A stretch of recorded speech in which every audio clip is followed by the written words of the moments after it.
My name's Nancy, and I participate in Habitat Women's Build this past year, and today we're going to talk about a basic toolkit for you to have around your home. Everyone knows that there should be some, you've got a little task to do and you don't have it. But if you have a hammer, that would be wonderful to have. Most people would know that. A pair of pliers. These are also pliers, but they're needle nose, so they're easy for you to get, if you have a tight spot to get into.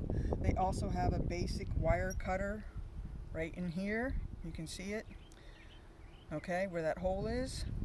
And then for heavier gauge wire, you've got wire cutters like this, okay? Your basic screwdriver, and again, I only have two. You've got your Phillips head, okay, for those little star-shaped screws. And then you have your regular flat head for the straight screw head, okay? Tape measure, gotta have one of those.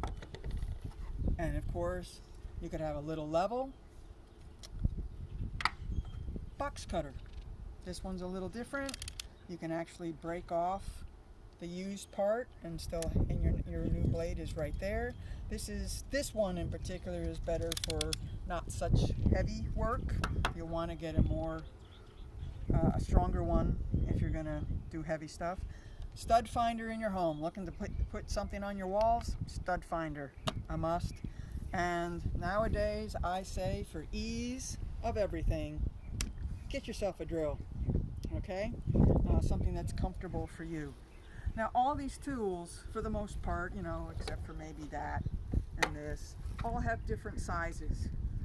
You've got vice grips, and the reason I really like vice grips, which we didn't even talk about, is that unlike the plier, where when you're holding on to something, you've got to keep the grip here. And then you have to do whatever you have to do. If you're unscrewing something, trying to loosen something, whereas with a pair of vice grips, and I'll just use this. Whoops, they have an adjustment, so you turn the screw to make it smaller for whatever you're gonna grab.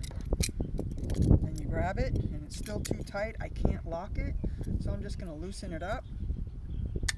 It's locked, and now I don't have to hold it. The tool is doing it all by itself, so I can spin this around without any problem whatsoever. So a pair of vice grips, also a necessity in your beginner's toolkit.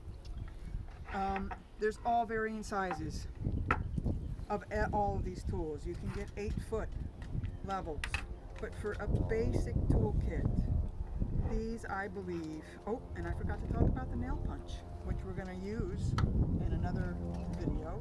But that's nice to have around the house if you have to replace some molding on the floor, along the baseboard,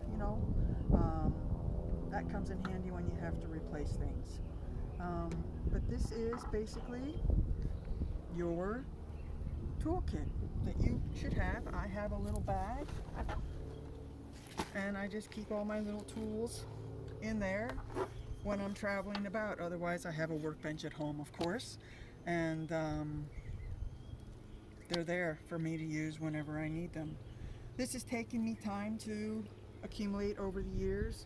Remember, doing a job, if you've got the right tool, it makes it so much easier. So start with the basics, and then as you grow, your tool bag can grow too. Thank you.